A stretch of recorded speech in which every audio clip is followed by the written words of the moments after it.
on to my next test hand. So opening up, we got Benedette, Lyriqour, Sedna, and double Lyriqour.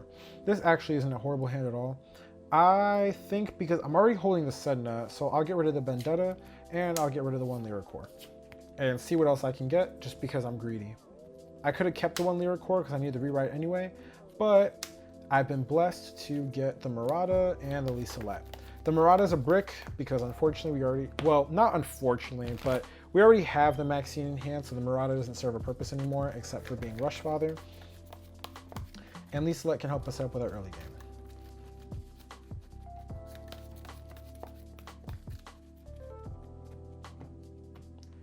All right, 3, 1, 2.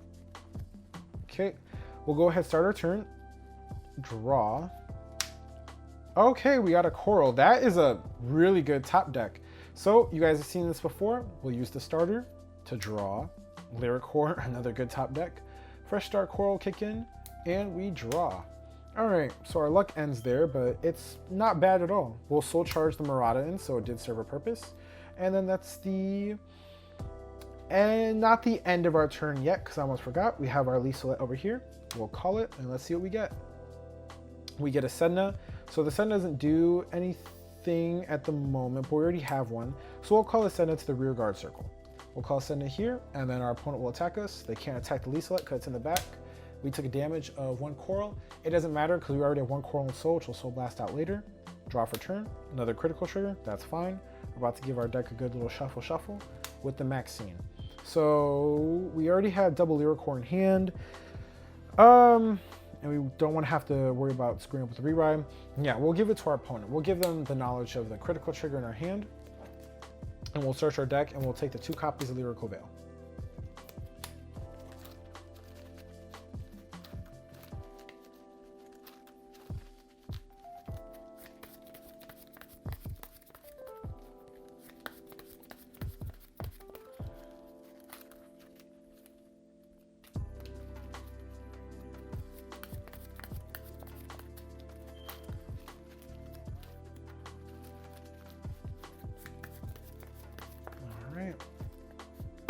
Now that that's done, go ahead and let me clean up my hand a little bit.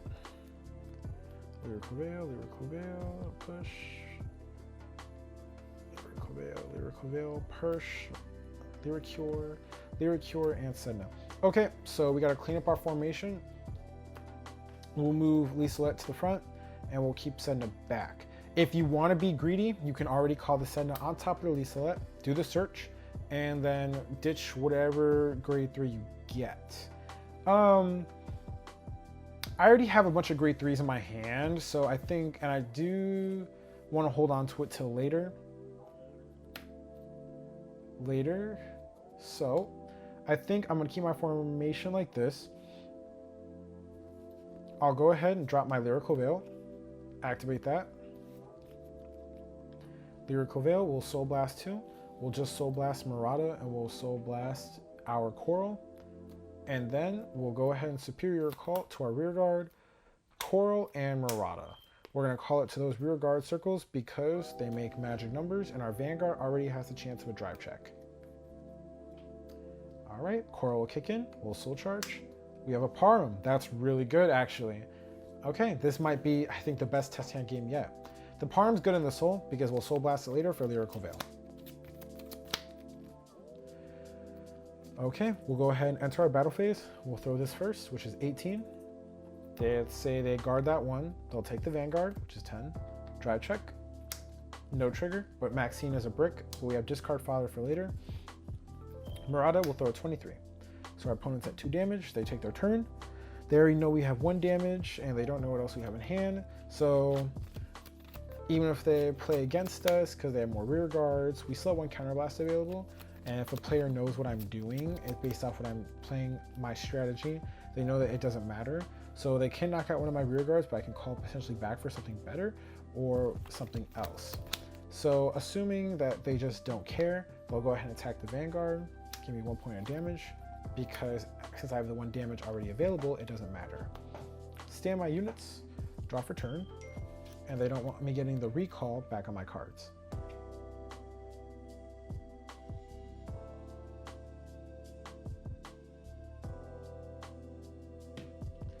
All right. So we start our turn. Ride the Lyriqour. So we already got our little Russian, and we have the Parum and Soul now. So that does change things because our formation can be a little bit better. So, but based off my hand right now. All right, we'll put Force 2 on Lyriqour. The Maxine is a dead card, so might as well not just get rid of it. We'll use Sedna, check top 5. No grade 3s here whatsoever.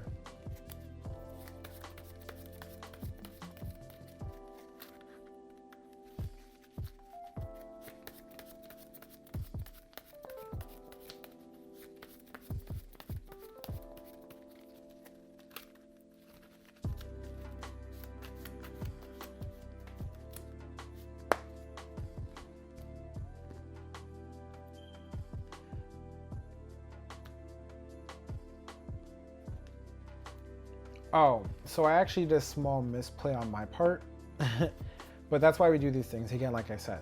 So I'm still gonna do the Sedna thing, nothing's gonna change, but I'm gonna call the Sedna over here, and I'm gonna have it swap places with Coral.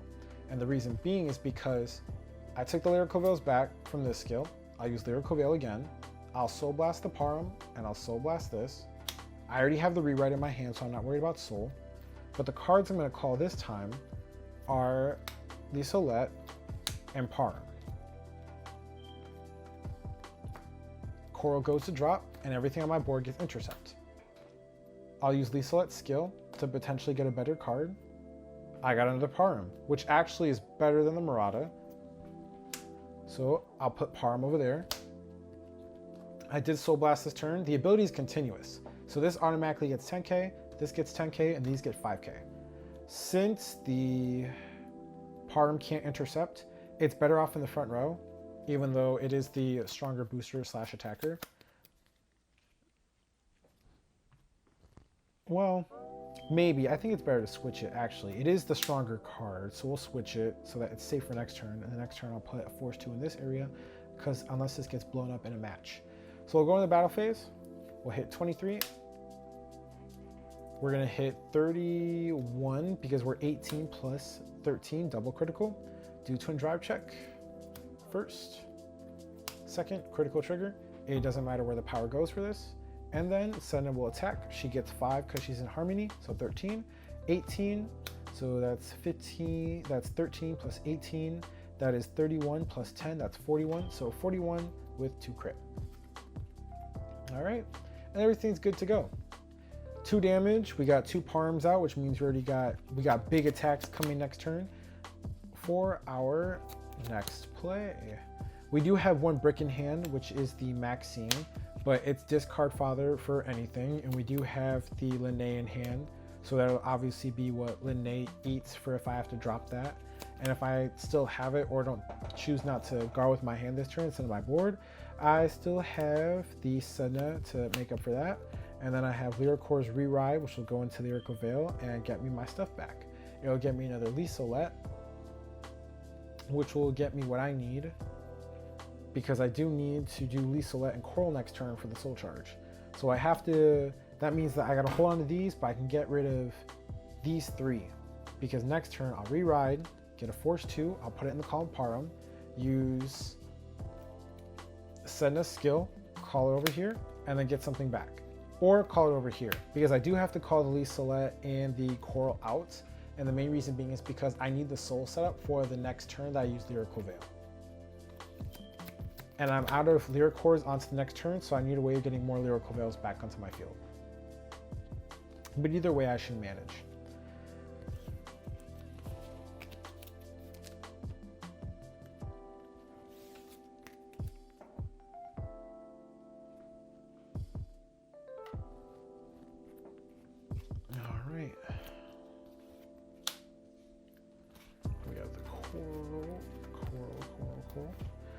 But yeah, the Seria and the introduction of Seria and more Parums and the Coral engine, it just gave the deck so much more consistency. And even if I miss on the Maxine, the Muratas, even though in one of my previous hand tests, it didn't give me the target I wanted to, it drew into the card I wanted to, It happens. Unfortunately, I mean, this is a lower tier deck. The support that it needs is more around the order card because that's what the style or the strategy of the game focuses on. So that's why it's like different when playing against certain matches. And you know, when I think of support for this deck and what you need, it definitely needs a card that suits this play style just on its own. Like Lupina has her own support card, Mir has her own support card, and I think that in their idea the Maxine was enough, but the Maxine is like generic, like it's a Vanguard or Rearguard circle. I would have preferred the card say like Vanguard or Rearguard circle. If you have a Vanguard with Lyriqour in its name, you get to search your deck or add from your drop zone 2 copies of Lyrical Veil, because if you base the entire playstyle around an order card, you need to be able to make sure you can get to that order card. Otherwise, the deck is dead, unfortunately. Which sucks, but unfortunately, that's just what the devs decided. So we got 2 Sednas, a Seria. You guys know I'm a fan of Seria. I'm not going to be as greedy as I was last game. I'm just going to get rid of these 3 cards, redraw, and hopefully we get something better. We got an Aqua, which isn't bad. Maxine, which is always good, and a Sedna. Okay, so the deck's starting to... The girls are coming out. The material girls are coming out and showing us what they got. We had a lot of good discard options here because of setup reasons.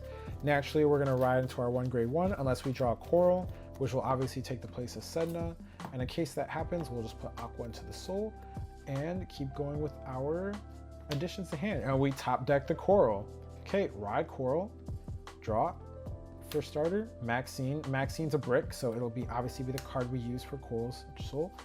Draw, and we got a Lyriqour. Okay, so our hand is set. We put this into the soul because we used the skill. We'll take 1 point of damage.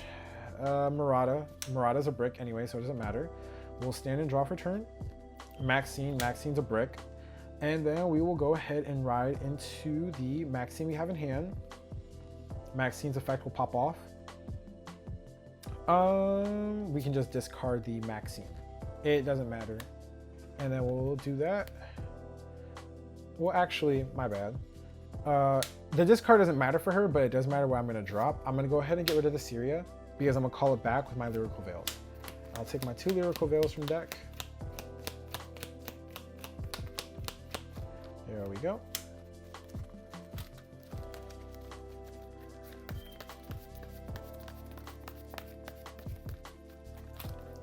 I was worried about it being too glossy when I did these test hands. That's what my biggest fear was. I'm starting to realize it was a little irrational. Not an irrational fear, I guess. All right, Lyrical Veil, Lyrical Veil.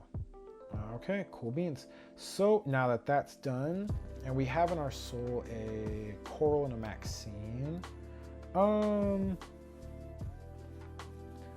we're gonna use Lyrical Veil. We're gonna use Lyrical Veil no matter what. So we'll use Lyrical Veil.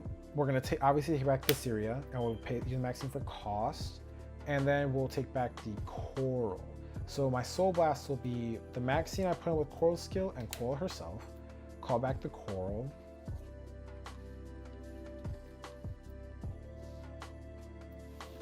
Back the Coral, and I'll call the Coral. Coral can go here.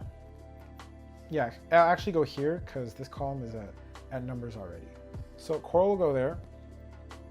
I always use Coral first. I'll Soul Charge. That's perfectly fine. And then we use the skill of Seria. We'll drop the Maxine because it's a brick, and then check top 3 cards of our deck. We're going to take the Liselotte because it's a free +1. And we'll put these cards on the bottom of the deck. Obviously, put the Coral on top of the heal because you don't want to Soul Charge your heal triggers. It's not good. We'll add this to hand. And then we'll call the Liselotte. Liselotte will kick in. Check top card. It's a Lyriqour. And we're actually going to call the Lyriqour to set us up for our turn. Because this way we can, next turn, we can go into Aqua, and then Aqua will bounce back the Lyriqour, and we've got ourselves a guaranteed re-ride for next turn.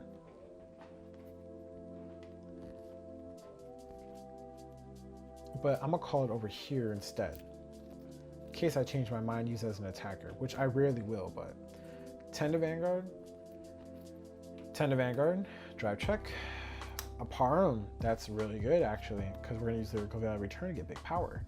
And then 23. I've already got the 1 damage. They don't want to put the Liselotte in drop, and they don't know I have Aqua in hand because I never show it to them through drive checks. They know that, but they do know that with the Lyrical Veil coming back, because it's a Lyriqour, I'm all set up. So there's no point in attacking my rear guards. Damage check, and I have the 1 damage for skill anyway. Draw a card. All right. Stand my units. Draw. All right, so our new cards with the draw 2, we got a critical and we got Phalania. First thing we do, of course, is we're gonna ride the best girl, which is Girlish Idol Lyriquor. The game is going in our favor. I'm a force to this.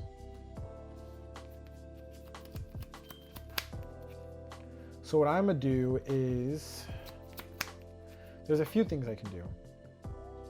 I can't, because either way, I'm gonna get the Liselotte redo all over again. I'd rather have that than keep calling with a coral.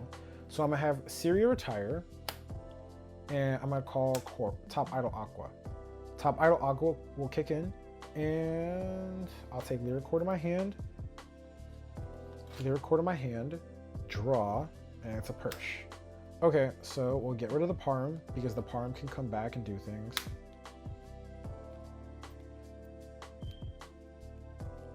Well, since I have the reride guarantee, I don't need the extra soul charge. Losing out on not getting the Liselotte back isn't as horrible. This column is 23, so it hits for numbers, which is important.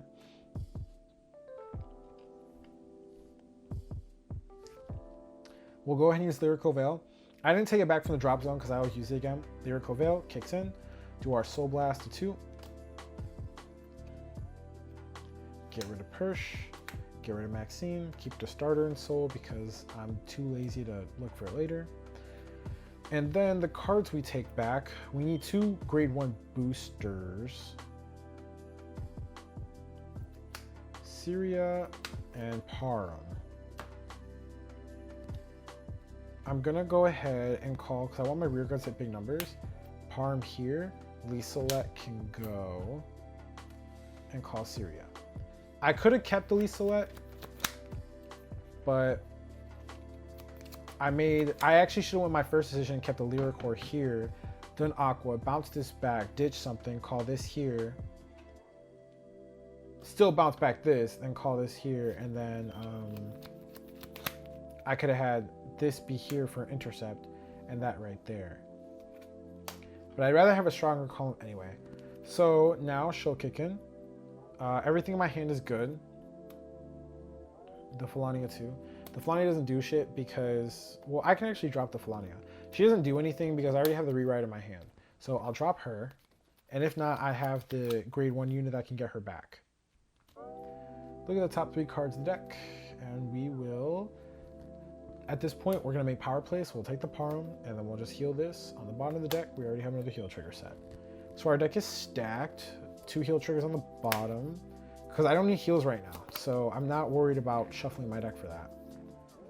Calling Parum, and she's at 15, so 15 plus 18, that is 33, 23, 33, this is 31 with a crit, 23 to Vanguard, and 31 plus 1 critical to Vanguard. Beginning twin drive check. First, it's a brick Murata. Second, okay, another Seria, which is, so it's not a brick right now. It just means that in case something happens to my other Seria, it's fine. I have an on-demand one versus one I gotta do loopholes for. And then this one will attack and still make good numbers. All right, so that's basically it I'm gonna do for my hand testing, guys. Been doing about an hour of just hand testing for you guys on video. That's how the deck plays. That's honestly the natural flow of this deck in a game. I know that obviously, depending on if I was playing against a person and their mentalities and their mindsets and their matchups, but in most games, this is actually how this goes. Unless I'm playing against like a deck that obviously, like I said, has early game rush, they'll call more cards out and they'll be a little bit more cautious towards what they call out and what they attack. because they already know that my Lyrical Veil is going to bring back 2 of the cards. And since I started throwing an Aqua into the deck, my attack of 1, it helps out. And Seria 2, they filter out my pieces. The Parum being at 3 is actually huge because I'm so happy to see this card more, because now my cards in the rear guard are making numbers. As you guys have seen through my well, not my matches, but my hand testing, you know that this deck only generates 3 attacks. So you want to make sure all 3 of those attacks are hitting magic numbers, because we need to make sure that we're taking out as many cards from our opponent's hand as possible. They're already getting board wiped every single turn, and defensively speaking, I'm already investing less into my defense than most decks do, because my Vanguard's intercept bonus will get 10k, and then all my cards on board at the time of activating via effects already have plus 10k. The only card that didn't get the plus 10k, oh, I already got rid of it. It was the Liselotte, because I called over it. But my defensive plays are really good. The rewriting is extremely important. The only thing I don't like about this deck is obviously there are just so many bricks that become discard fodder for my skills, which isn't something I'm mad at, but they're discard fodder because it makes discarding much easier. But it just sucks that we have to go through so many loopholes just to get to 1 card, because if we don't get to that 1 card, our entire strategy falls apart. But I'm gonna go ahead and call it quits on this video, guys. I'll see you later. Ciao.